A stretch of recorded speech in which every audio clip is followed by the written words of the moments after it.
Thanks for joining us on our introductory podcast, The Dental Insiders. Today we're going to give you a sneak peek into what Dental Insiders will be all about and why we're doing this. I'm Michael. And I'm Matthew. And we're here to pump you. Yeah, I don't think we're going to do that. So let's cut to the chase and get to why we're here. So what are we going to do here on Dental Insiders? Well, what we're going to do is create something that unique, that is, I think listeners will find interesting and informative in the dental industry. Michael and I have years and years of experience in this industry. Yeah, I think we both have close to 15 years in the dental industry. We do, and if my math is right, that adds up to 30 years. And we've done lots of different things. As a matter of fact, all across the board in the dental industry. We've really covered a lot of bases. Michael, you've worked at several different equipment manufacturers, some of the biggest and best in the industry. Some of the smallest and not so and striving awesome to be the best. Yep, and you've worked at lab technology companies, and you actually currently have a dental industry blog for dentist team members and industry people. And anyone who wants to read it, really. And Matthew, you, young man, have your own agency that really helps dentists and technologies connect to one another. And this is, I find fascinating. I think we're going to get into it a little bit later. You actually wrote your own book. You know, a few pictures, but like words and stuff. You wrote your own book for dentists on branding. And you speak about that topic, branding, all around the country. Yes, sir. So add that all up, and I'd say we're pretty well connected in this industry. One might even say we're dental insiders. I would say we're dental insiders, and that's why we named the podcast, drum roll please, the Dental Insiders. Yep. So here's the concept. Every month, we're going to invite people that we think are visionaries in the dental industry to share their stories, their insights, and lessons they've learned along the way.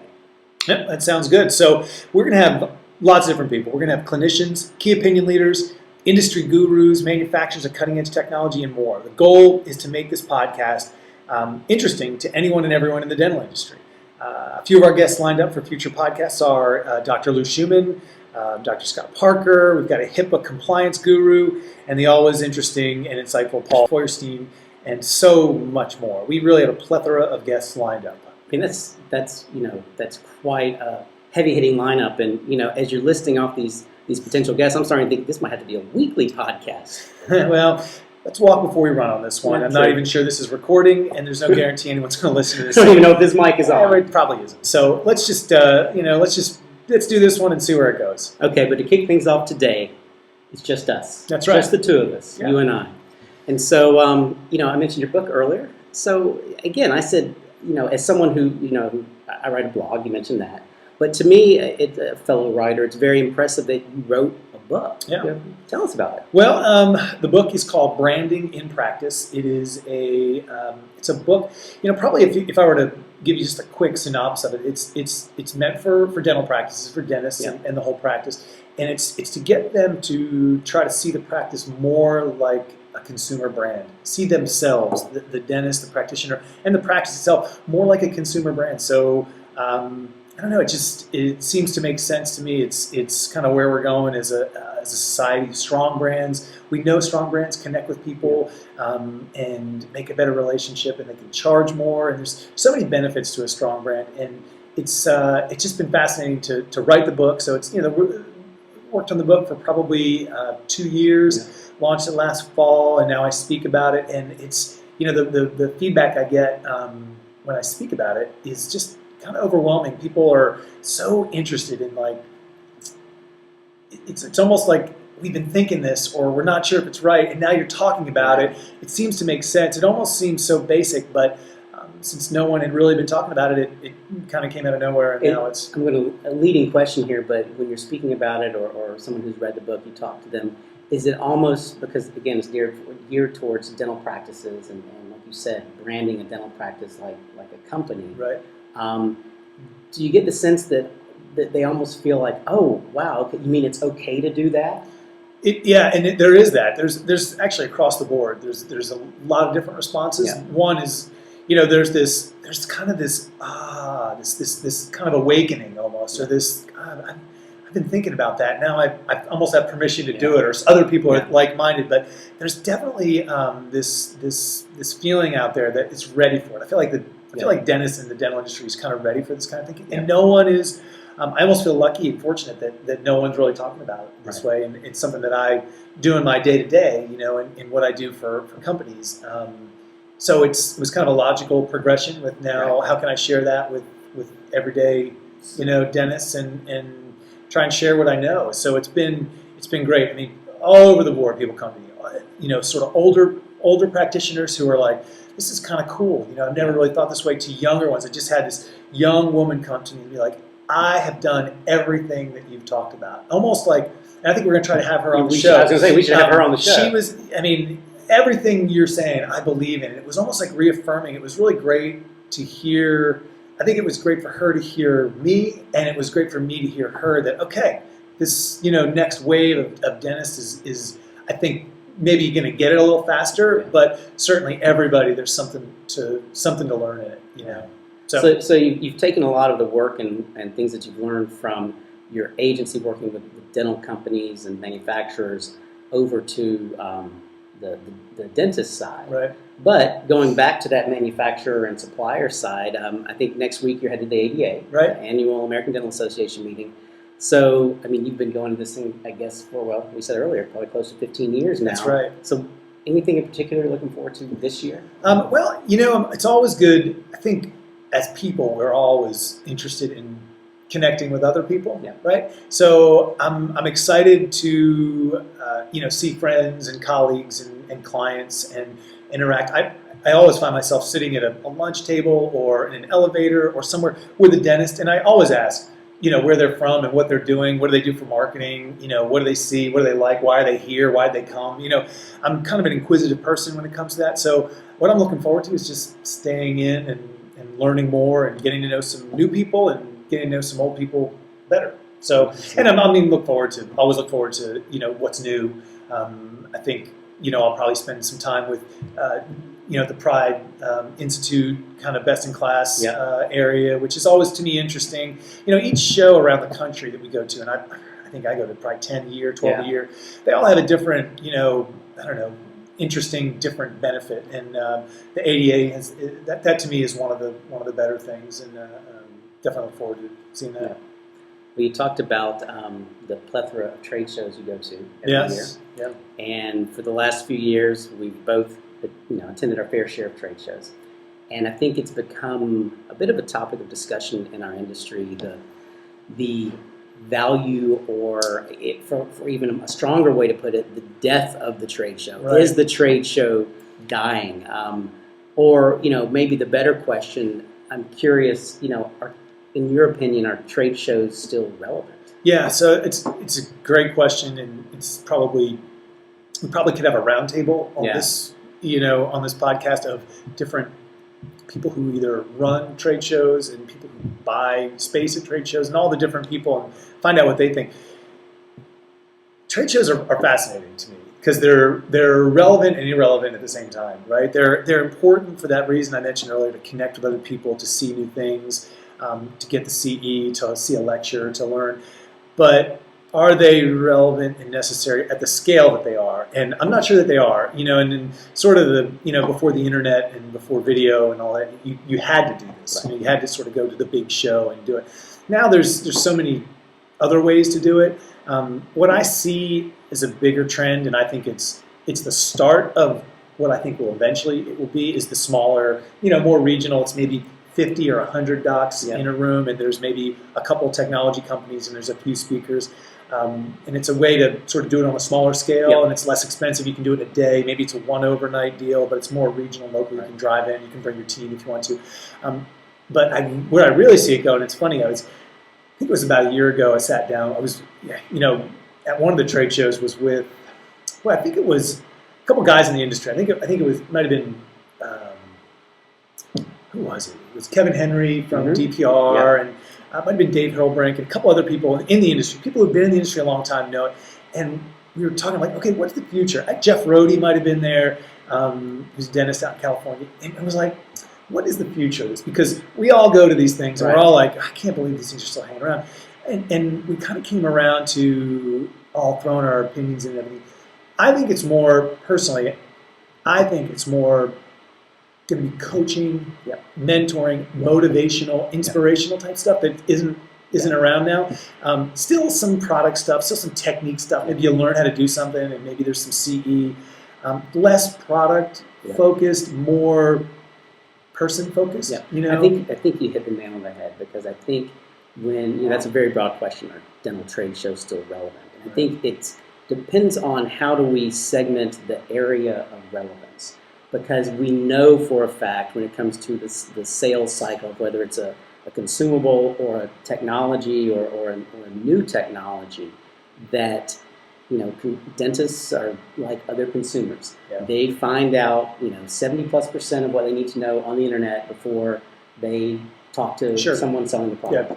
And so when we talk about relevance of trade shows, the way I look at it is, in the sales process, I think the relevance is declining.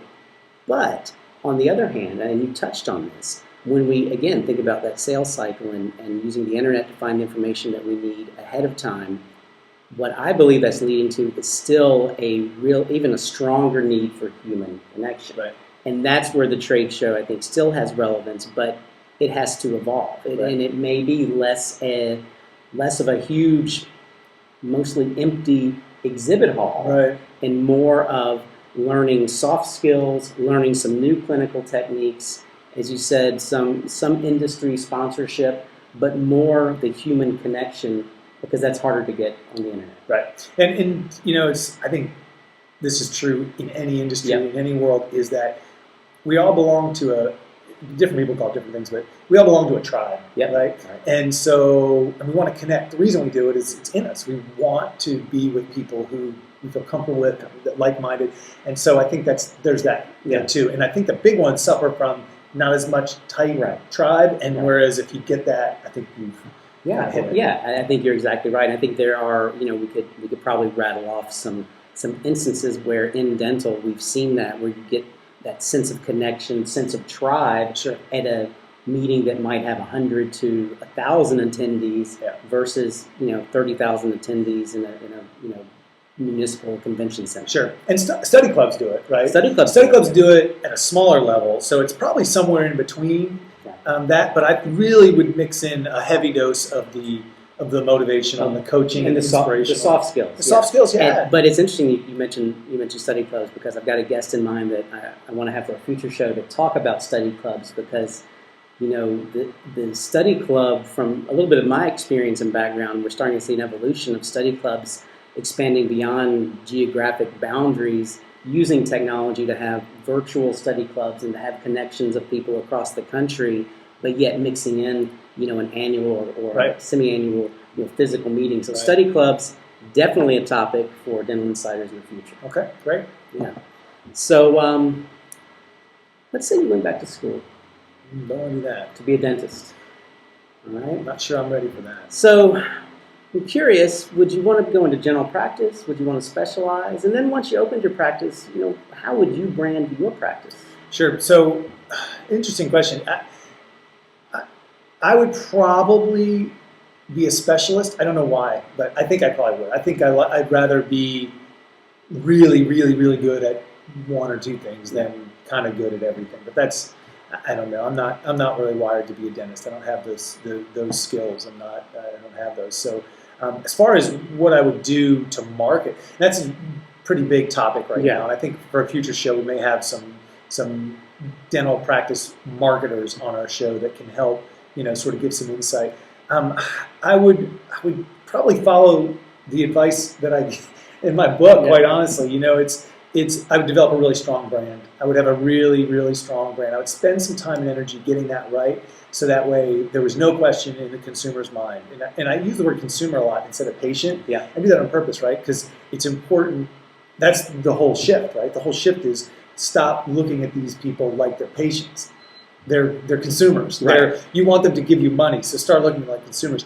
And so there's no question in their mind that they know you are whatever you want to be. If you want to be a cutting edge dentist, or you want to be a digital dentist, or you want to be a great customer service dentist, or you want to be fast and peer reviewed, or I don't know whatever it is, I would make sure my brand is strong and clearly communicated, and then I would just use the tools. And these days the tools are mostly internet and video. Yeah. So I would be really strong on that. I have a lot of video, that sort of explained who I was. And video tour of your practice. Yeah, all that obviously. And then I would do a lot of really strong reputation marketing, because I think that's really important. We again treating patients like consumers. If you were going to go out to dinner tonight with your wife and she recommended a restaurant, what was the first thing you do?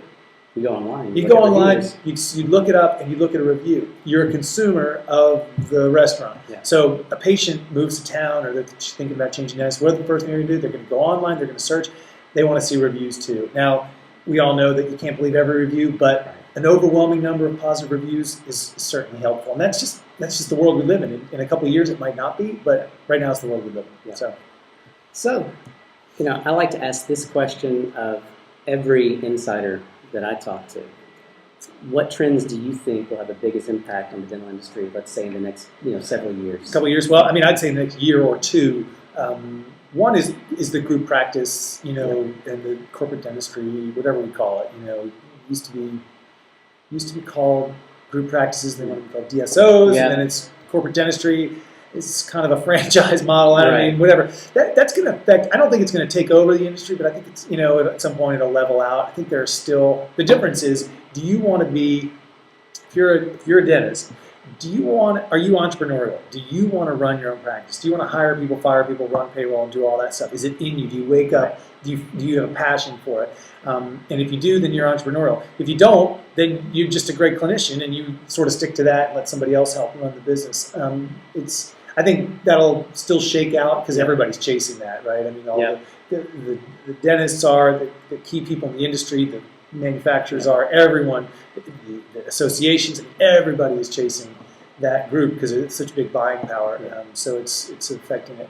And the other is Google. Google still is such a big player and can help make or break what you do, and it's kind of an easy thing to do. It's hard and easy at the same time. It's a simple thing that takes some expertise and effort, but I think it's interesting the way you spoke about the DSOs or the group practices, in that it really depends upon the mindset of the dentist. Do they want to be the president and CEO of their own company? Are they an entrepreneur? Right. Or do they really, not to say the entrepreneurs don't want to do this, but they really just want to focus on delivering great care, delivering great dentistry, and leave some of the running a company and management aspects to someone else. And I think that often gets lost in the conversation around DSOs, because sometimes it can quickly turn to, are they quote unquote bad or good? Right. And that's not really the question or the conversation. The conversation is, what do you envision for your practice now, for your practice in the future, and what gets your blood pumping as a dentist? Sure. It's not as much as bad or good. It's inevitable. It's here. Yeah. So it's like, what does it mean to you? Does it mean nothing, or does it mean something? Is it for you, or is it not? And if it's not for you, then don't worry about it. If it is for you, then have at it. I think we're just about out of time here, but one thing I did want to note, it's the day that we're recording this happens to be the birthday of two dental insiders that we may talk to in the future. Who's that? Dr. Rich Rosenblatt's birthday is today. Happy birthday, Rich. Happy birthday, Rich. And strangely enough, he shares his birthday with Dr. Darren O'Brien. Huh. So, Dr. Darren O'Brien, happy birthday to you as well. Yeah. So, I think that wraps it up. Yeah. I think that's it. We're done. Are Thanks we done? for joining us.